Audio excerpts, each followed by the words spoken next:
자, 오늘 고비를 넘긴다 해도 주민 불안이 계속되는 이유가 바로 이겁니다. 환강댐 방류 시 혹시 우리에게 있을지 모를 피해는 어떤 것들이 있고 또 어떤 대비책을 세워야 하는지 또 들어보도록 하겠습니다. 자, 이번에는 장석환 대진대 토목공학과 교수 전화 연결해 보겠습니다. 교수님, 안녕하십니까? 예, 안녕하세요. 장석환입니다. 예, 자, 이 환강댐, 우리 군남댐에서는 한 56km 정도 떨어져 있다 이렇게 알려져 있는데요.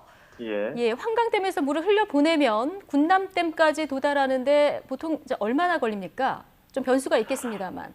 예, 오늘 아침에 그 환강댐 방류가 이루어졌다고 그래서 많이들 놀라셨을 거라고 생각이 드는데요. 한 56, 7km 정도 되는데 보통 홍수가 한 초속 한 3m에서 5m 정도 되기 때문에 57km를 계산하면 유량의 규모에 따라 좀 다르긴 하지만 2시간에서 3시간 혹은 4시간 정도 그 사이 정도면은 도달한다고 볼 수 있습니다. 아, 2시간에서 4시간 정도. 네. 지금 그럼 이미 이제 도달하고 했다 이렇게 볼 수 있겠네요.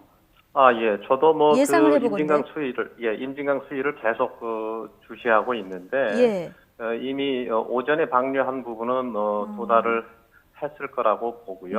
그 상황을 보면 지금 임진강 수위가 그렇게 크게 변하지 않는 것은 방류량이 생각보다 크지 않다 이렇게 예상할 수 있겠습니다. 네, 비가 잦아들어서일 수도 있고요. 군남댐에서 좀 물을 흘려보냈을 수도 있고. 그런데 어쨌든 그렇게 방류한 양이 많지는 않을 것이다. 이렇게 지금 짐작을 해볼 수 있다는 말씀이시군요. 예, 그렇습니다. 예.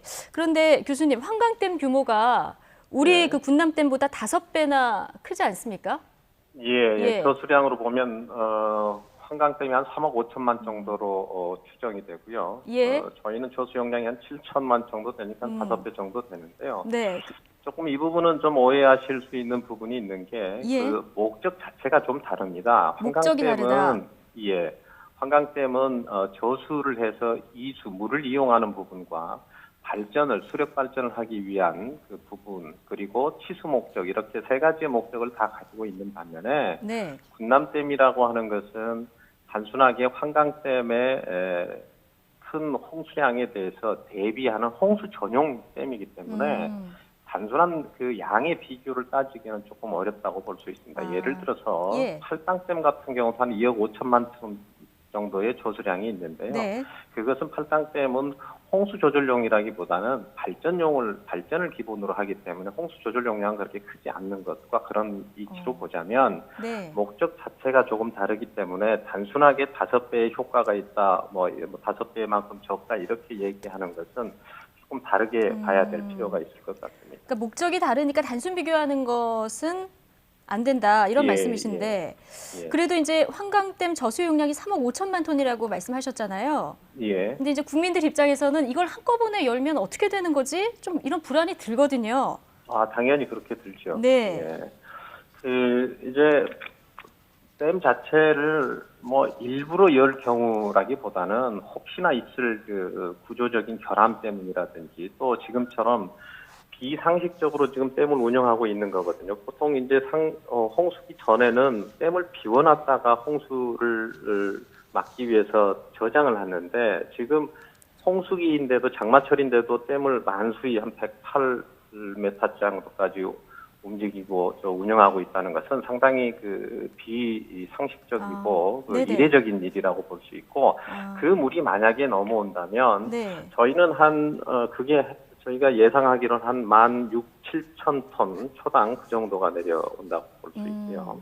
그것이 이제 군남댐까지 도달을 하면은 그게 한 23,000톤 정도까지도 올라오는데 군남댐에서 일부는 홍수를 조절하고 하류에 9,000에서 한 10,000톤 정도의 물이 흘러간다고 봤을 때 하류에 제방을 넘지 않는 침수나 범람이 되지 않는 정도의 댐의 규모가 설계가 되어 있습니다. 따라서 환강댐이 아주 급작스럽게 무너지거나 그 무너짐과 동시에 장마철에 집중호우가 오지 않는 한 지금과 같은 댐의 수문을 여는 것으로는 어느 정도는 저희가 방어가 될 수 있다 이렇게 볼 수도 있겠습니다. 너무 불안해하지는 않아도 된다. 그러나 이제 그것은 최악의 경우고요. 이렇게 무단 방류를 함으로 인해서 하류에 입는 피해는 상당한 거죠. 조금 전에 그 네. 회장님 말씀하셨듯이 어민들의 피해는 물론이고 네. 또 중간에 있는 우리 군사 시설물이라든지 또 우리가 미처 예상하지 못하고 상황을 맞이했을 때의 인명 피해라든지 이런 것들이 가능성이 상존하기 때문에 상당히 예. 그 부분을 조심해야 된다고 볼 수 있습니다. 네. 자, 교수님, 그런데 반대 상황 아까 잠깐 언급을 해주시긴 했는데 북한의 이 환강댐 그 예. 가뭄 일대 물을 가두는 것이 더 문제다 이런 이야기가 나오거든요.